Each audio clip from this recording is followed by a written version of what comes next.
Hare, Hare Ram, Ram Ram, Hare Hare.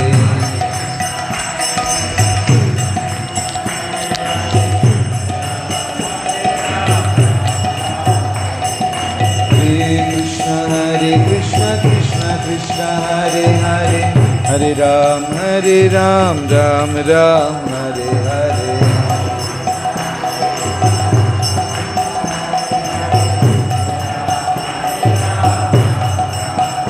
Jaya Jaya Prabhupada, Prabhupada, Prabhupada, Prabhupada.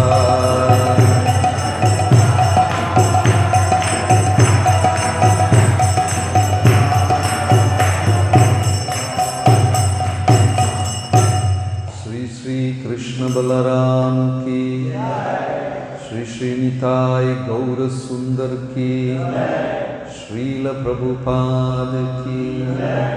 Hare Krishna. എല്ലാ ഭക്തജനങ്ങൾക്കും ശ്രീ ശ്രീ കൃഷ്ണ ബലരാമ ക്ഷേത്രത്തിലേക്ക് സ്വാഗതം.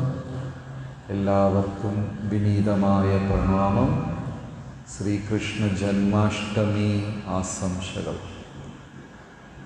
അപ്പോൾ ഇന്നലെ നടന്ന സത്സംഗത്തിൻ്റെ തുടർച്ചയാണ് ശ്രീമദ് ഭാഗവതം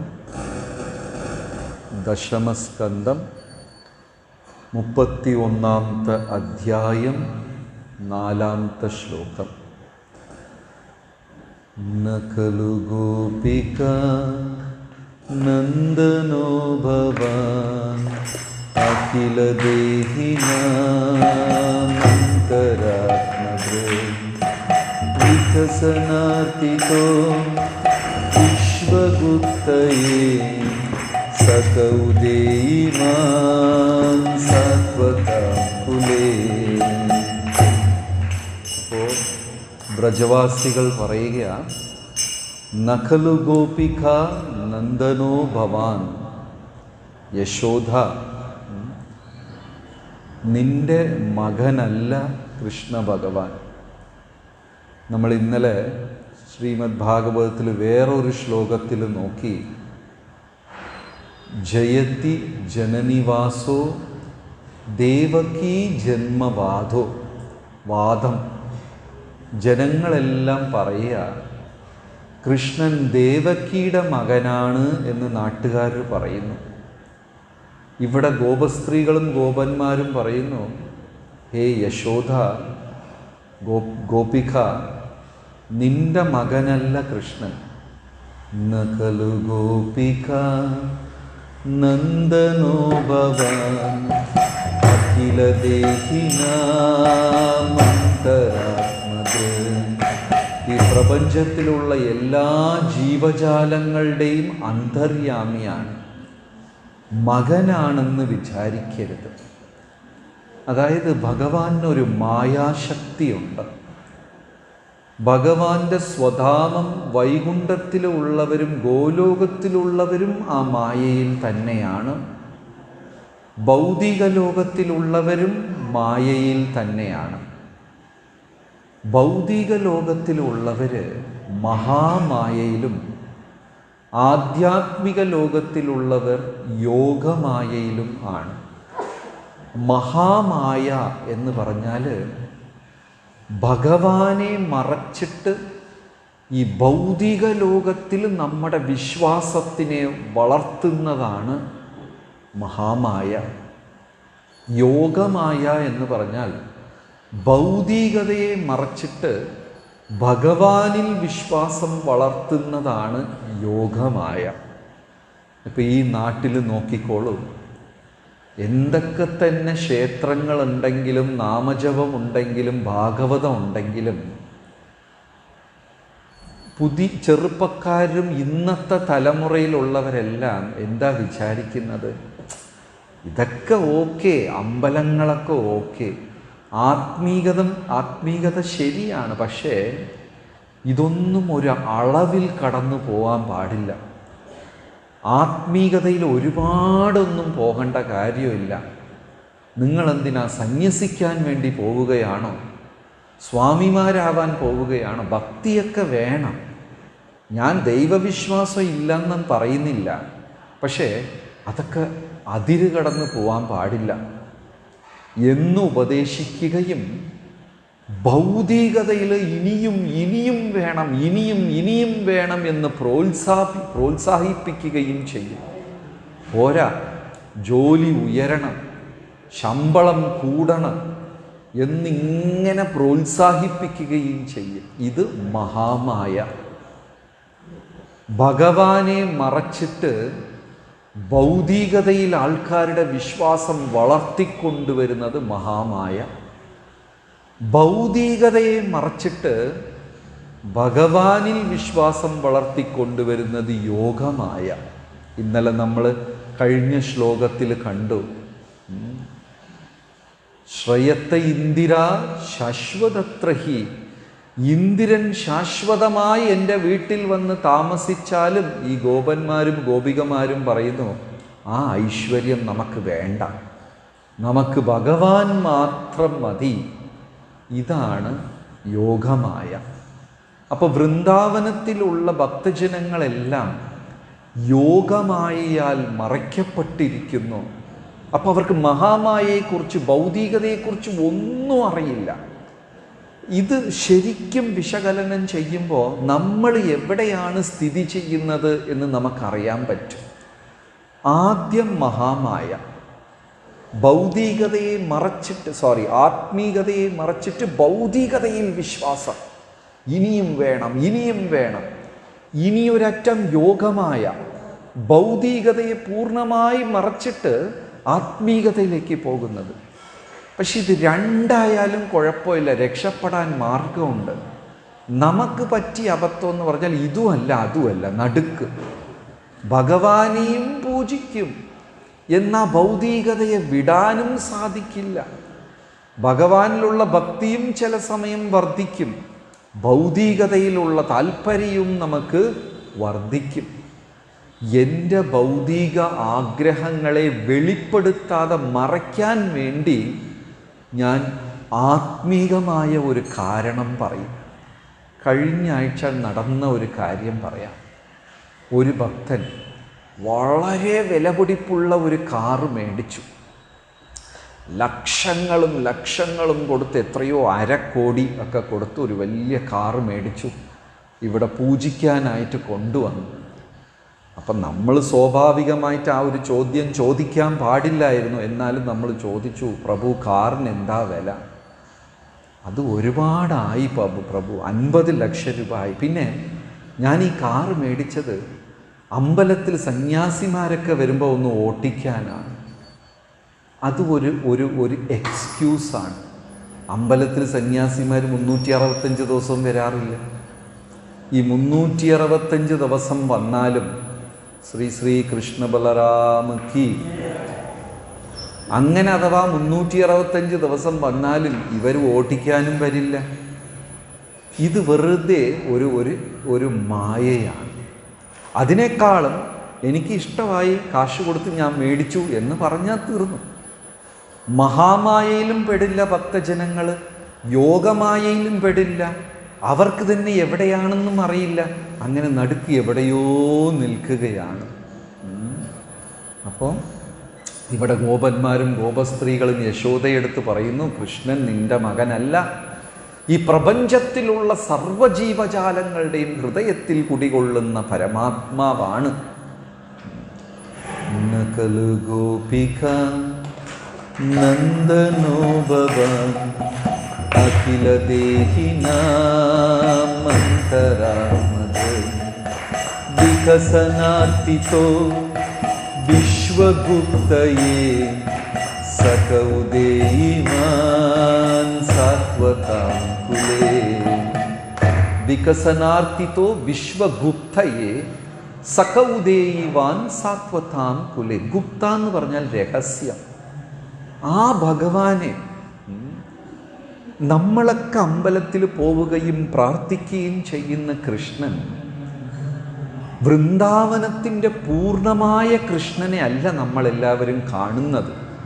അത് പ്രേമഭക്തി ഉള്ളവർക്ക് മാത്രമേ ആ കൃഷ്ണനെ കാണാൻ പറ്റുകയുള്ളൂ. പ്രേമാഞ്ജന ചുരിത ഭക്തി വിലോചനേന സന്ത സദൈവ ഹൃദയേഷു വിലോകയന്തി യം ശ്യാമസുന്ദരം അചിന്യ ഗുണസ്വരൂപം ഗോവിന്ദമാദിപുരുഷം തമഹം ഭജാമി.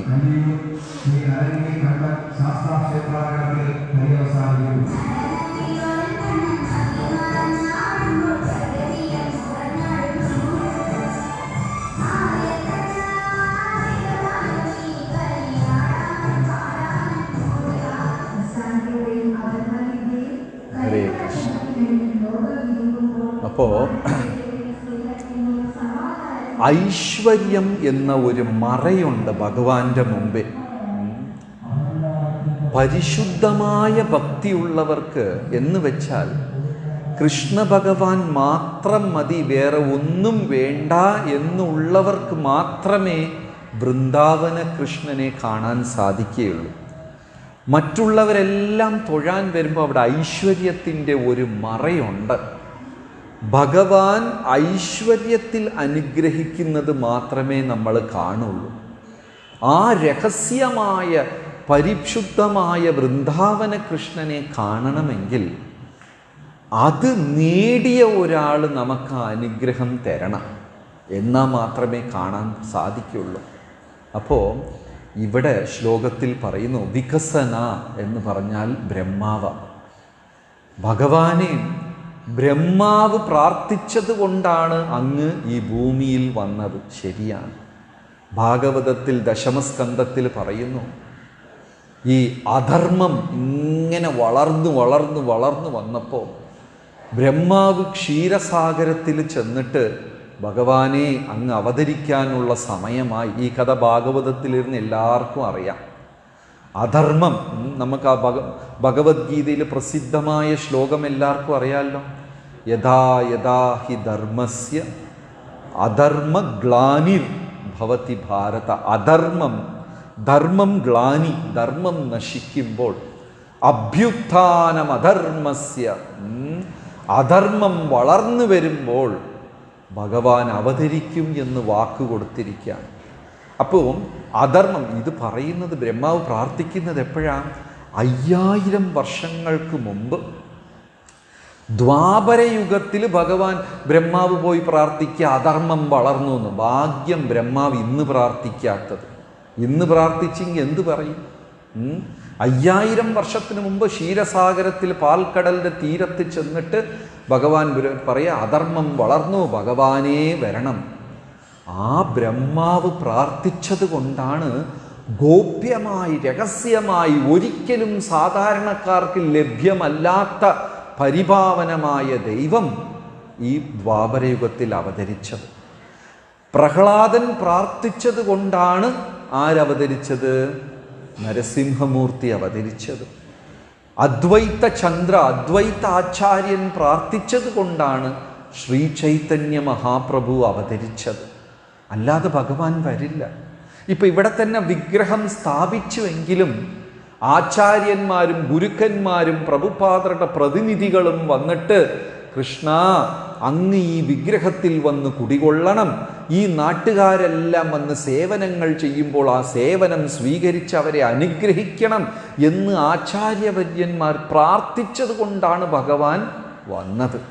അപ്പം ഇവിടെ ഭക്തന്മാർ പറയാ ആ ബ്രഹ്മാവ് പ്രാർത്ഥിച്ചത് കൊണ്ടല്ലേ ഭഗവാൻ വന്നത്.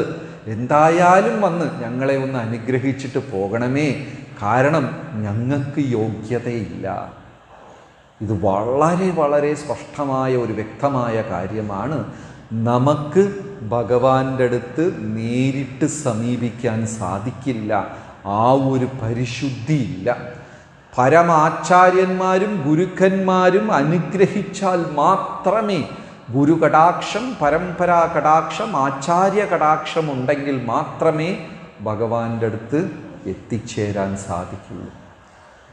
നഖലു ഗോപിക നന്ദനോ ഭവാൻ അഖില ദേഹിനാമന്തരാത്മജേ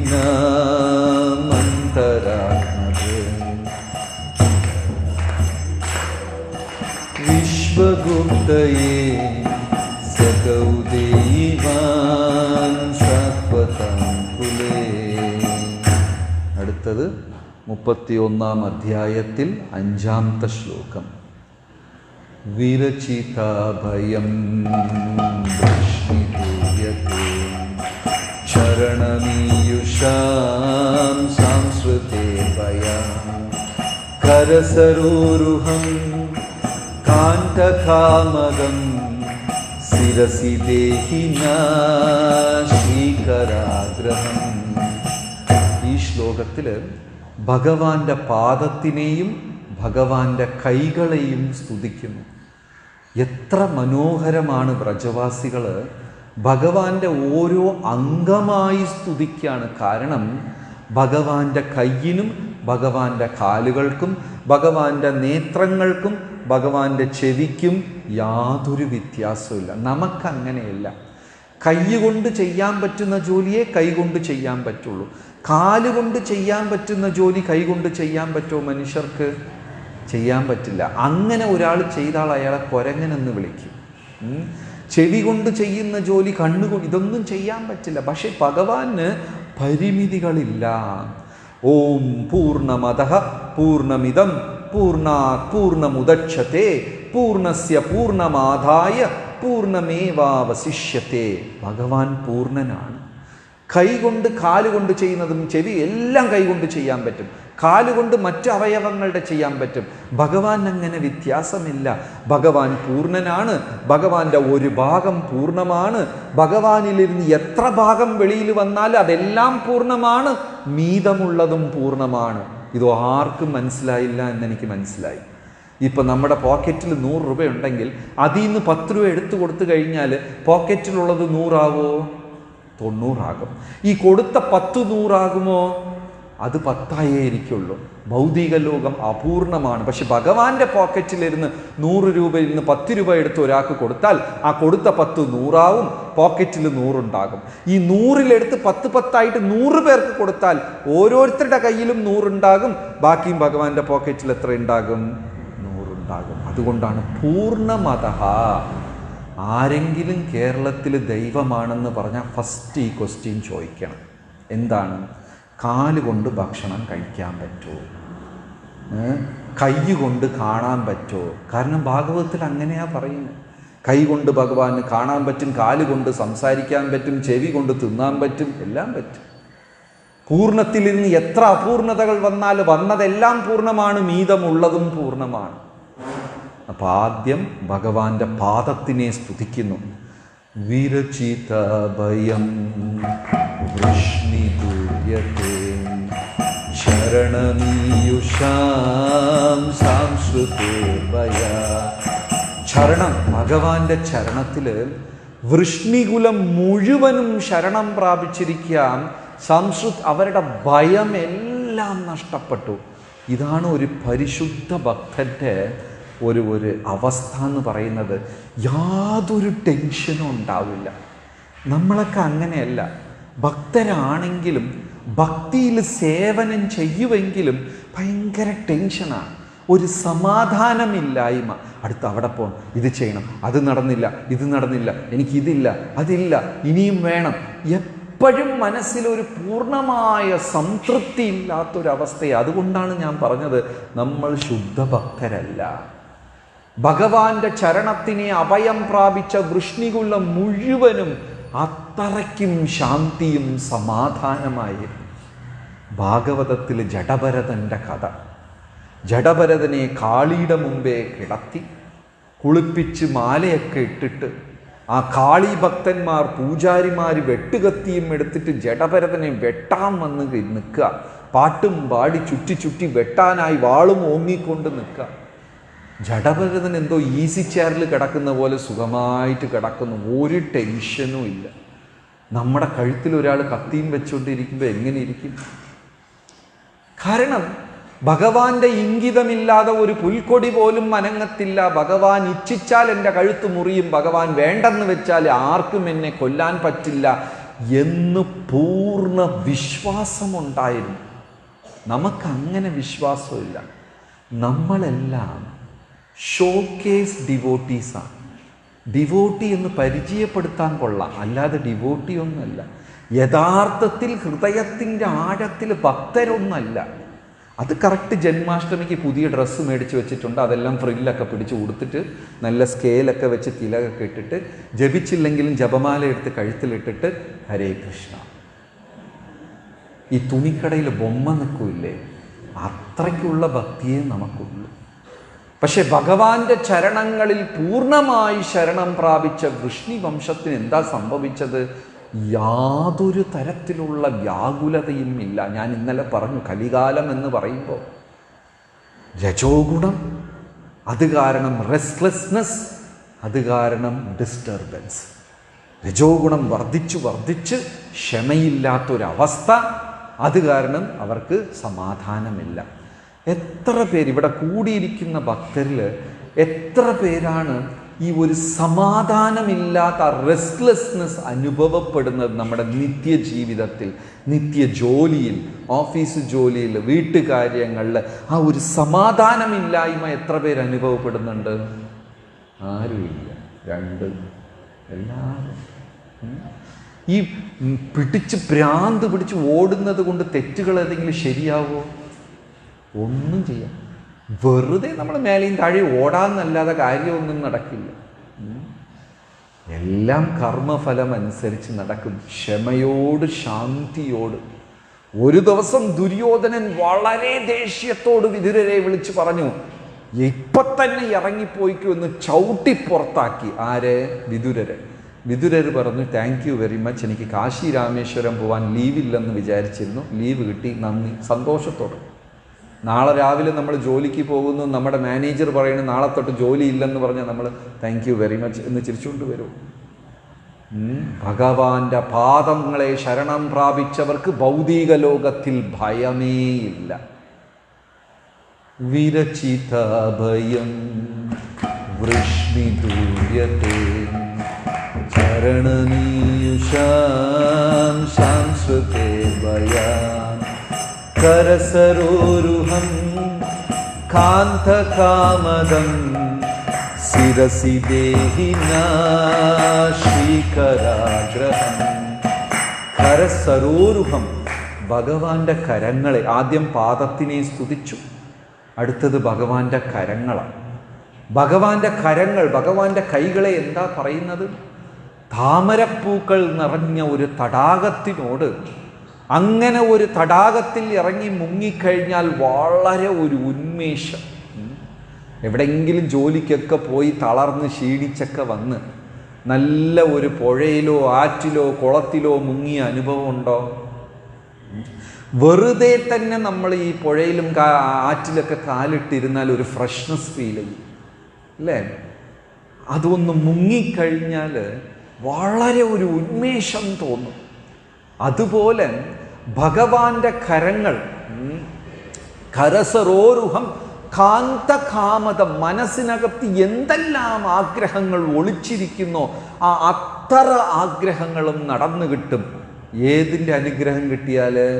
ഭഗവാന്റെ കൈകളുടെ. അതുകൊണ്ട് നാരായണനെ നോക്കിക്കഴിഞ്ഞാൽ എപ്പോഴും ഇങ്ങനെ അനുഗ്രഹിച്ച് അങ്ങനെയൊക്കെ ഉള്ള മൂർത്തികളുണ്ട്. നാരായണൻ ഇങ്ങനെ നിൽക്കുന്നതൊക്കെ കാണാം.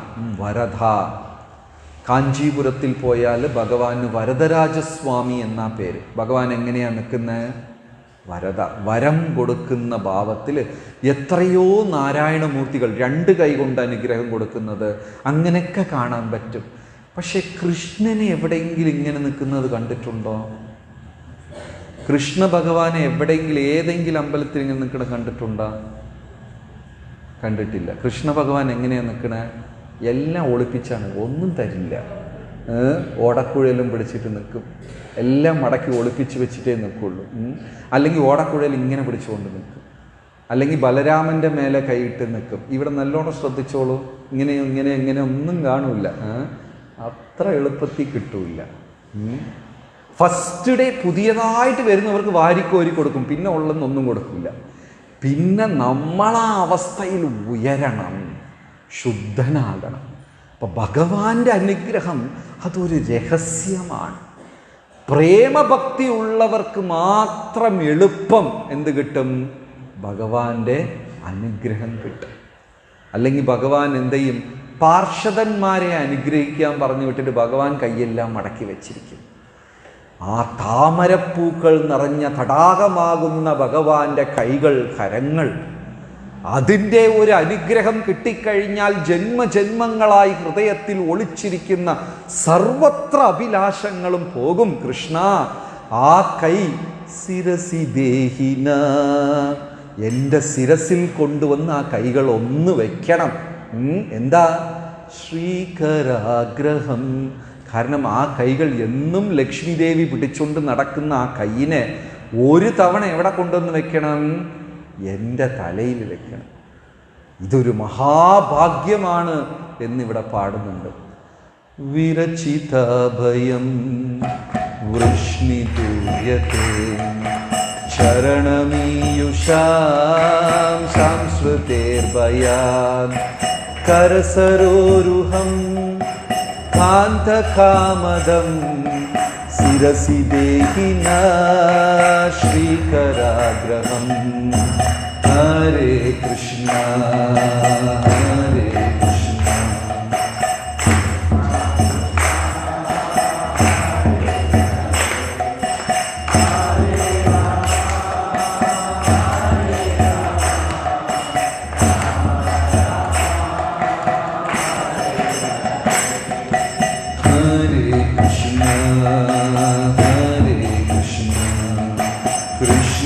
Krishna Hare Hare Hare Rama Hare Rama Rama Rama Hare Hare Hare Krishna.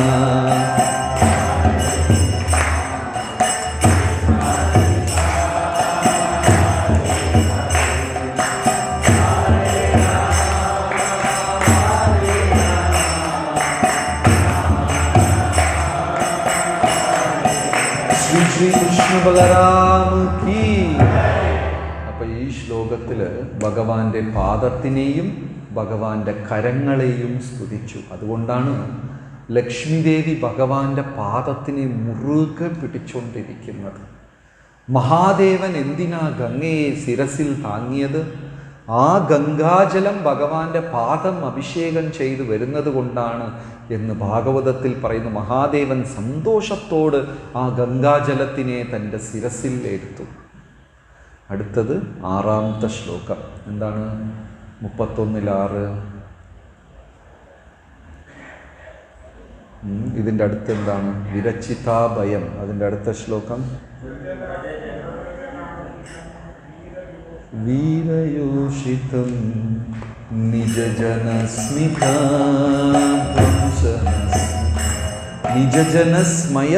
ധ്വംസനസ്മിത.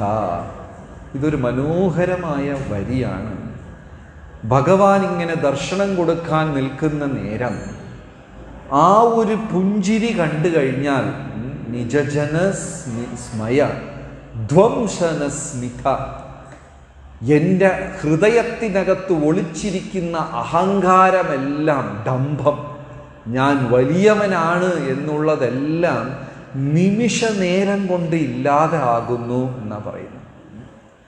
മഹാഭാരതത്തിൽ ഭഗവാന്റെ പുഞ്ചിരിയെ വിശദീകരിക്കുന്നുണ്ട്. കാരണം ഭഗവാൻ ചിരിക്കുന്ന നേരത്ത് അതിനകത്ത് 1000 അർത്ഥങ്ങളുണ്ടാകുമത്രേ. ആ ചിരി കാണുന്ന ഏവരുടെയും ഹൃദയത്തിനെ വശീകരിക്കുകയും പിന്നെ അയാൾക്ക് ഭൗതികതയിൽ ഉള്ള ആസക്തിയെ ഇല്ലാണ്ടാക്കുകയും ഒക്കെ ചെയ്യുന്നുണ്ട്. ആ ചിരിക്ക് അത്രയും ഒരു മഹിമയുണ്ട്. അപ്പം ഇവിടെ ഭക്തർ പാടുകയാണ്, നിജജനസ്മയ ധ്വംസനസ്മിത. കൃഷ്ണ, ആ ഒരു ദർശനം കാരണം, പുഞ്ചിരി കാരണം എൻ്റെ ഹൃദയത്തിലുള്ള എല്ലാ അഹങ്കാരവും, ഞാനെന്ന ഭാവവും അതെല്ലാവർക്കും ഉണ്ട്. അതായത് ആ ഒരു കുഞ്ഞിന് ബോധം വെച്ച് തുടങ്ങുമ്പോൾ തന്നെ ഞാൻ വലിയവനാണ് എന്ന ഒരു ചിന്തയുണ്ട്. ഏത് ബോധത്തിൽ നാമം ജപിക്കണം എന്ന് ശിക്ഷാഷ്ടകത്തിൽ ചൈതന്യ മഹാപ്രഭു പറയുന്നു. അമാനീന മാനദേന കീർത്തനീയ സദാഹരി. നമ്മളൊക്കെ ഈ വാക്ക് ഉപയോഗിച്ച് കേട്ടിട്ടുണ്ടാവും. എന്നെ വല്ലാണ്ട് അപമാനിച്ചു, എനിക്ക് അപമാനമുണ്ടായി എന്നൊക്കെ വാക്കുകൾ ഉപയോഗിക്കും. പക്ഷെ ഏത് ബോധത്തിൽ നാമം ജപിക്കുന്ന ആൾക്ക് നാമം രുചിക്കാൻ പറ്റും? അമാനീന, ആരുമേ എന്നെ ബഹുമാനിക്കണം എന്ന ഒരു കടുകളവ് പോലും പ്രതീക്ഷിക്കാൻ പാടില്ല. മറ്റുള്ളവരെന്നെ അംഗീകരിക്കണം, മറ്റുള്ളവർ എന്നെ അപ്രീഷിയേറ്റ് ചെയ്യണം. ഇന്നലെ മനോഹരമായ ഒരു നാടകം കുഞ്ഞുങ്ങൾ അവതരിപ്പിച്ചു. അതിൻ്റെ പുറകെ കുറച്ച് അധ്യാപികമാർ അതിനു വേണ്ടി ട്രെയിനിങ് ചെയ്തു. അത് നാടകം 15 മിനിറ്റ് ഉണ്ടായിരുന്നു. നല്ല ഒരു നാടകം, കുഞ്ഞുങ്ങളെല്ലാം രസകരമായി ചെയ്തു. ശരി, ആ 15 മിനിറ്റ് നാടകം കഴിഞ്ഞ ഉടനെ, അല്ലെങ്കിൽ നൃത്തം കഴിഞ്ഞ ഉടനെ, അതിൽ അഭിനയിച്ച കുഞ്ഞുങ്ങളും അതിന് വേണ്ടി പ്രോത്സാഹനവും പരിശീലനം കൊടുത്ത അധ്യാപികമാരും അടുത്ത സെക്കൻഡ് മുതൽ മനസ്സിൽ എന്തായിരിക്കും പ്രതീക്ഷിക്കുക?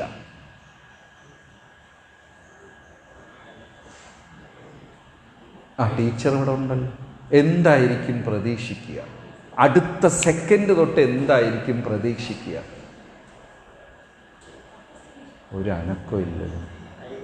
എന്ത് പ്രതീക്ഷിക്കും? ഓരോ കുട്ടിയും കുഞ്ഞുങ്ങൾ, അവർക്ക് വന്ന് ലോകപരിചയം, ലോകജ്ഞാനം പോലും കാണില്ല. പക്ഷെ ആ 3 വയസ്സ് 5 വയസ്സ് കുട്ടി വരെ എന്തായിരിക്കും പ്രതീക്ഷിക്കുക? എല്ലാവരും എൻ്റെ അടുത്ത് വന്നിട്ട് നന്നായിരുന്നു, മോളുടെ ഡ്രസ്സ് നന്നായിരുന്നു, മോളുടെ ഡാൻസ് പ്രതീക്ഷിക്കോ ഇല്ലേ? ഇല്ലേ? ഇനി അത് പരിശീലിക്കുന്ന അധ്യാപികമാരെന്തായിരിക്കും? ആൻസറൊക്കെ അവർ ഓൾറെഡി റെഡിയാക്കി വെച്ചിരിക്കും. ആൾക്കാർ വന്ന് പറയുമ്പോൾ എന്തൊക്കെ പറയണം? നന്നായിരുന്നു. എന്ത് ചെയ്യാനാ, ലാസ്റ്റ് 2 ദിവസം കൊണ്ടാണ് ഞങ്ങൾ കഷ്ടപ്പെട്ട് ചെയ്തത്. അത് ഒന്നിനെ പിടിച്ചാൽ ഇന്നൊന്ന് അങ്ങോട്ട് പോകും, അങ്ങനെ എങ്ങനെയൊക്കെയോ. പിന്നെ ആ ബ്ലൂ കളർ ഡ്രസ്സ് കിട്ടിയില്ല, ഞങ്ങൾ ഓടി. എങ്ങനെ? എല്ലാവരും തയ്യാറായിരിക്കും. എന്നെ അംഗീകരിക്കണം, അല്ലേ? അത് ഓരോ ആത്മാവിൻ്റെ കൂടെയുമുണ്ട്, ജന്മനാതുണ്ട്. അതൊക്കെ പറിച്ച് കളയാന്നൊക്കെ വെച്ചാൽ ആശ്രമം വിട്ട് വേണമെങ്കിൽ നമുക്ക് പോവാം. ഇതൊക്കെ പറിച്ചു കളയാ എന്ന് പറയുന്നത് അസംഭവ്യം. പക്ഷെ കൃഷ്ണ ഭഗവാൻ പറയുന്നു, അതിനെ പറിച്ച് കളഞ്ഞിട്ട് നാമം ജപിച്ചാൽ നീ രുചി അനുഭവിക്കും. ഈസിയാണ്, എന്നാ ബുദ്ധിമുട്ടുമാണ്. അമാനീന മാനധേന കീർത്തനീയ സദാഹരി.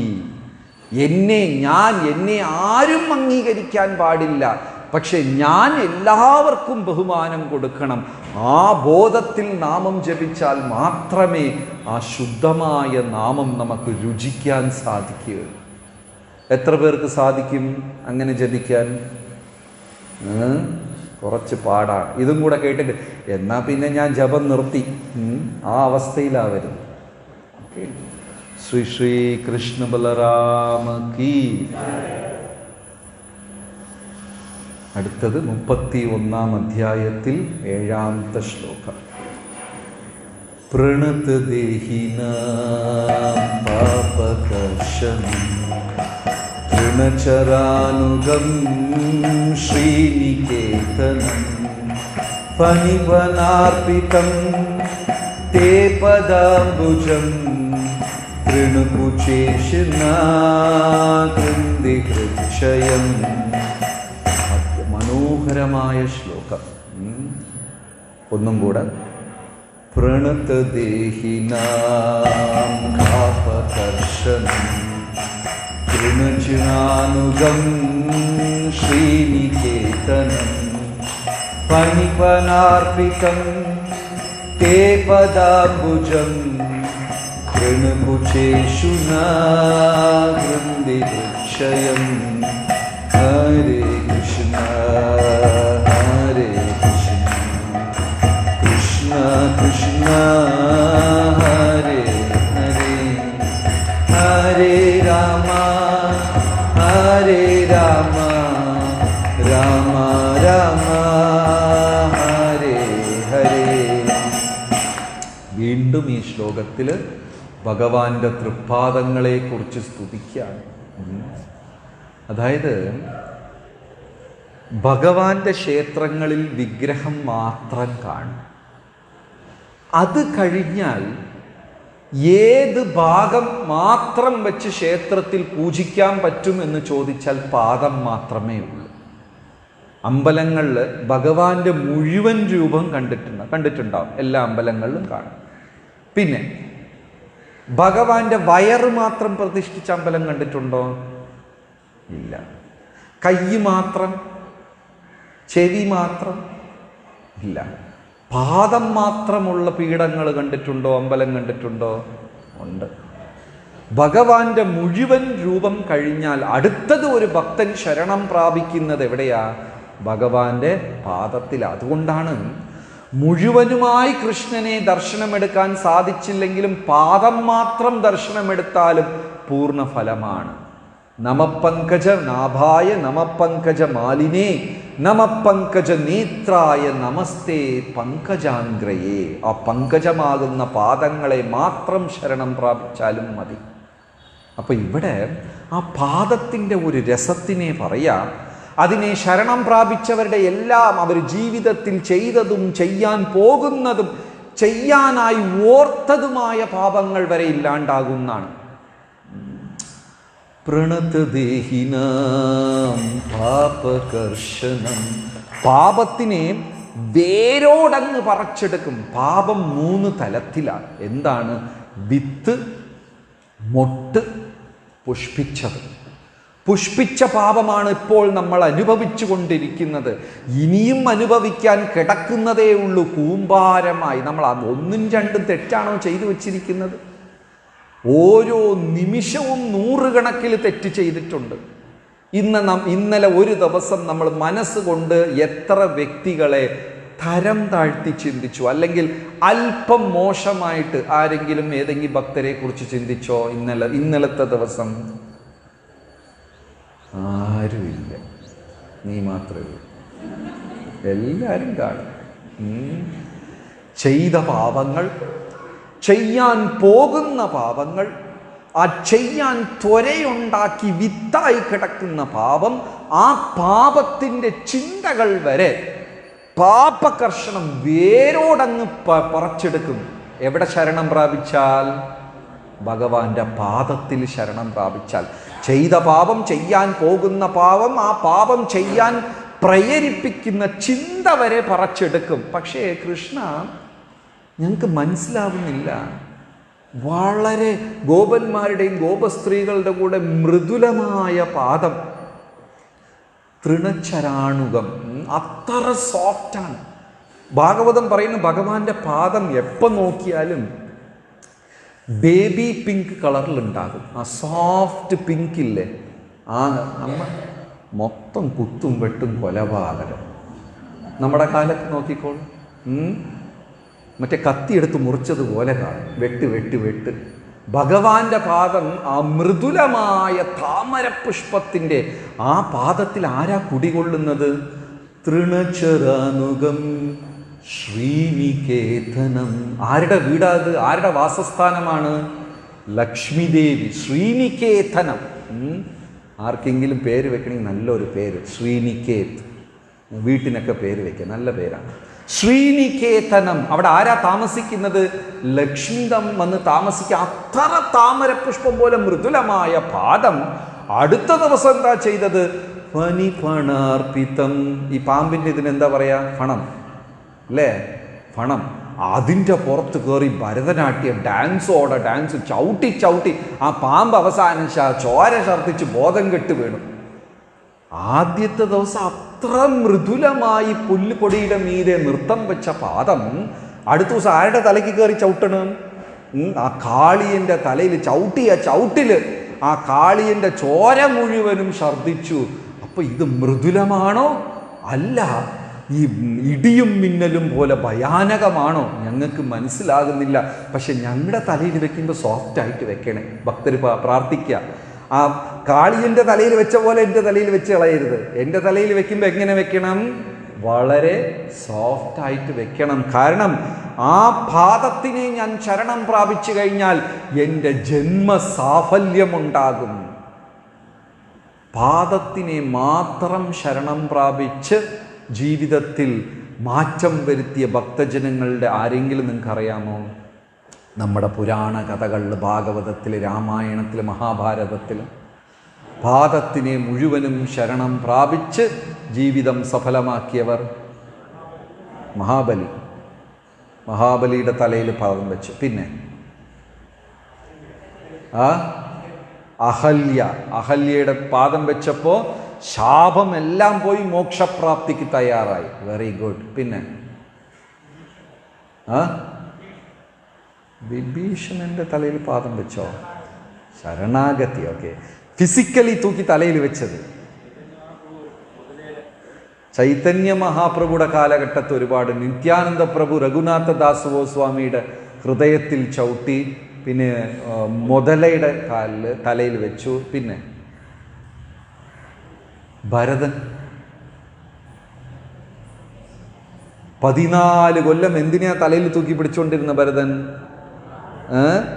പാദവുമല്ല, പാതുകം, ആ ചെരുപ്പ് അല്ലേ?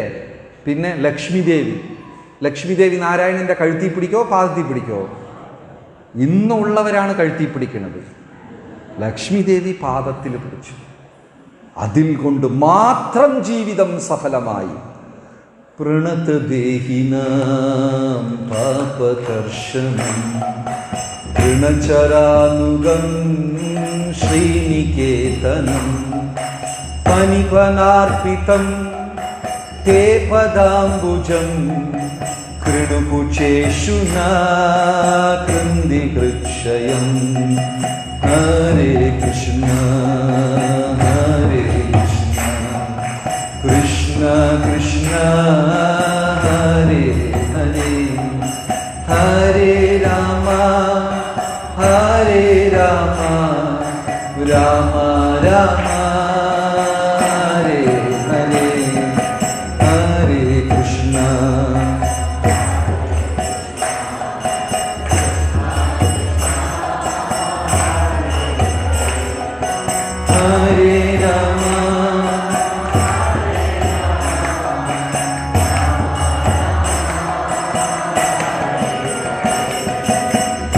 അടുത്തത് 31:8.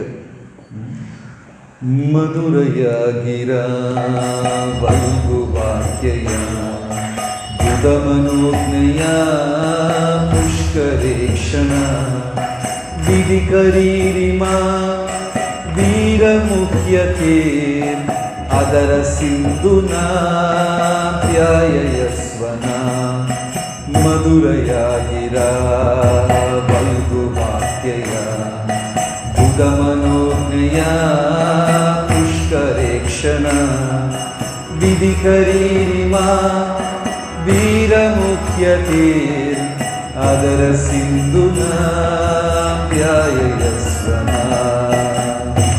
ഈ ശ്ലോകത്തിൽ ഭഗവാന്റെ വാക്കുകളെ കുറിച്ച് സംസാരിക്കുക. എങ്ങനെയായിരിക്കണം ഭഗവാന്റെ വാക്കുകൾ? മധുരയാ ഗിര വൽഗുവാക്യയ. ഭഗവാൻ വാക്കുകൾ ഓരോ വാക്കും തെരഞ്ഞെടുത്ത ഉത്തമമായ അർത്ഥവത്തായ ഹൃദയത്തിനെ പ്രീതിപ്പെടുത്തുന്ന വാക്കുകളായിരിക്കും സംസാരിക്കുക. ആ ഭഗവാന്റെ തിരുമുഖം അധര സിന്ധുന, ആ അധരങ്ങളിൽ, അമൃത് ചൊരിയുന്ന അധരങ്ങളിലിരുന്ന് വരുന്ന ഓരോ ശബ്ദവും അർത്ഥവത്തായിരിക്കും, കേൾക്കുന്നവരുടെ ഹൃദയത്തിനെ ആകർഷിക്കുന്നതായിരിക്കും, അവർക്ക് പ്രീതിപ്പെടുത്തുന്ന വാക്കുകളായിരിക്കും.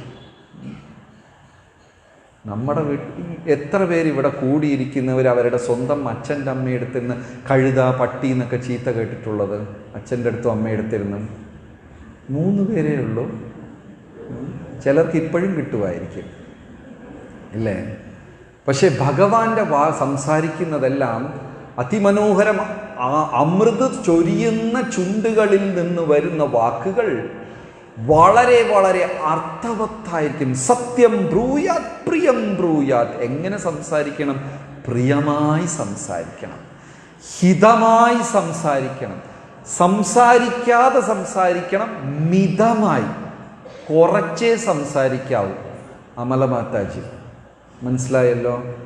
മിതമായി സംസാരിക്കണം. എത്ര സംസാരിക്കണം? ഇവിടെ ക്ലാസ്സിനിടയ്ക്ക് അവർ സംസാരിച്ചുകൊണ്ടിരിക്കുകയാണ്. മിതമായി കുറച്ച് വാക്കുകളെ ഉപയോഗിക്കാവൂ. ഈ വളവളാന്ന് സംസാരിക്കുന്നത് തവളയുടെ വിളി എന്ന ഭാഗവതം പറയുന്നത്. ഈ കിണറ്റിനകത്ത് ആരെ വിളിക്കുക? പുറക്കം പുറക്കം പുറക്കം പുറക്കം ആരെ വിളിക്കും? പാമ്പിനെ വിളിക്കും. ആവശ്യത്തിന് സംസാരിക്കുക. പിന്നെ ഹിതമായ വാക്കുകൾ, എല്ലാവരുടെ ഹൃദയത്തിനെ വശീകരിക്കുന്ന, പ്രീതിപ്പെടുത്തുന്ന, ശാന്തിയും സമാധാനം, അങ്ങനത്തെ വാക്കുകൾ സംസാരിക്കുക. ശരിയായ ചോദ്യങ്ങൾ ചോദിക്കുക. അപ്പോൾ ഭഗവാന്റെ വാക്കുകൾ അതുപോലെ അത്ര മധുരം. കൃഷ്ണ ഭഗവാനെ സംബന്ധിച്ചോളം എല്ലാം മധുരം. അധരം മധുരം, നയനം മധുരം, ഹസിതം മധുരം, ഗമനം മധുരം, ഹൃദയം മധുരം, മധുരാധിപതേ അഖിലം മധുരം. അത്ര മധുരമായ വാക്കുകൾ. മധുരയാ ഗിര വൽഗവാക്യ ബുധമനോജ്ഞയ പുഷ്കരേക്ഷണ. ആരെയാണ് ഈ വാക്കുകൾ ആകർഷിക്കുന്നത്? ബുദ്ധിമാന്മാർ. ഭഗവാനെ ശരണം പ്രാപിക്കുന്നവരെല്ലാം ബുദ്ധിമാന്മാരാണ്. ബുദ്ധിമാന്മാരെ ആകർഷിക്കുന്ന വാക്കുകളാണ് ഭഗവാൻ സംസാരിക്കുന്നത്. ആ ചുണ്ടുകൾ കൊണ്ട് ഞങ്ങളെ അനുഗ്രഹിക്കണമേ എന്ന് ഭക്തജനങ്ങൾ ഈ ശ്ലോകത്തിൽ പറയുന്നു. മധുരയാ ഗിരാ വൽഗുവാക്യയാ ബുധമനോജ്ഞയാ പുഷ്കരേക്ഷണ വിധികരീരിമാ വീരമുഖ്യത്തെ ആദര സിന്ധുനാ ധ്യായയസ്വന. ഹരേ കൃഷ്ണ ഹരേ കൃഷ്ണ കൃഷ്ണ ഹരേ ഹരേ, ഹരേ രാമ ഹരേ രാമ രാമ രാമ ഹരേ ഹരേ, ഹരേ കൃഷ്ണ ഹരേ കൃഷ്ണ കൃഷ്ണ ഹരേ ഹരേ, ഹരേ രാമ ഹരേ രാമ രാമ രാമ ഹരേ ഹരേ, ഹരേ കൃഷ്ണ.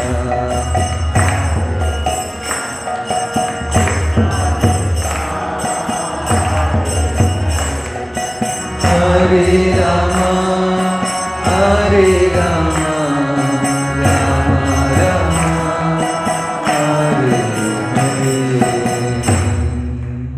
ശ്രീ ശ്രീ കൃഷ്ണ ബലരാമ की, श्री कृष्ण जन्माष्टमी महामहोत्सव की, श्रील प्रभुपाद की.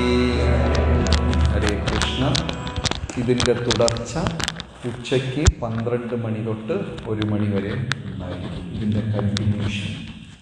ഇപ്പോൾ ഇവിടെ സങ്കീർത്തനം ഭജനൊക്കെ ഉണ്ടാകും. പിന്നെ 10:30 മണിക്ക് ശേഷം താരാ കല്യാൺ ഡാൻസ് അക്കാഡമിയുടെ വിദ്യാർത്ഥികൾ സൗഭാഗ്യ വെങ്കടേഷ് അവരെല്ലാം വന്നിട്ട് 1 മണിക്കൂറോളം ഭഗവാന്റെ ലീലകൾ നൃത്തനാടകമായിട്ട് അവതരിപ്പിക്കും. ഇന്ന് വൈകിട്ട് 5 മണിക്ക് കലശാഭിഷേകം എല്ലാ ഭക്തജനങ്ങൾക്കും പങ്കെടുക്കാം. ഇതിൻ്റെ ഇടയ്ക്ക് നഗരസങ്കീർത്തനം ഉണ്ടാകും. വൈകുന്നേരം കൃത്യം 6 മണിക്ക് വിശിഷ്ട വ്യക്തികൾ വന്ന് പ്രഭുപാദരെ കുറിച്ച് സ്തുതിക്കുന്ന ഒരു പരിപാടിയാണ്. പുറം ലോകത്തിലുള്ളവർ പ്രഭുപാദരെ എങ്ങനെ മനസ്സിലാക്കി എന്നുള്ള വിഷയമാണെന്ന്. വൈകുന്നേരം കലാപരിപാടികളെല്ലാം ഉണ്ട്. നാളെയാണ് ശ്രീകൃഷ്ണ ജന്മാഷ്ടമി, ഭഗവാൻ അവതരിച്ച സുദിനം. രോഹിണി നക്ഷത്രം, അഷ്ടമി തിഥി, 26 നക്ഷത്രങ്ങളും 27ാമത്തെ അഭിജിത് മുഹൂർത്തവും കൂടി വരുന്ന ആ ഒരു പരിശുദ്ധമായ മുഹൂർത്തത്തിൽ ഭഗവാൻ കാരാഗ്രഹത്തിൽ വസുദേവർക്കും ദേവകിക്കും പുത്രനായി അവതരിച്ചു. അതേ രാത്രി ഭഗവാൻ ഗോകുലത്തിൽ പോയി. അതെല്ലാം നടന്ന് നാളെ രാത്രി മഹാഭിഷേകവും ഇതൊക്കെ ഉണ്ട്. ഭക്തജനങ്ങൾക്ക് നാളെ ധാന്യങ്ങൾ കഴിക്കാതെ ഉപവസിക്കാം. പൂർണ്ണ ഉപവാസം എടുക്കാൻ സാധിക്കുന്നവർ വളരെ നല്ലത്, അല്ലാത്തവർക്ക് ധാന്യങ്ങൾ ഉപേക്ഷിച്ച് ഉപവാസം എടുക്കാം. ശ്രീ ശ്രീ കൃഷ്ണ ബലരാമ കീ ജയ.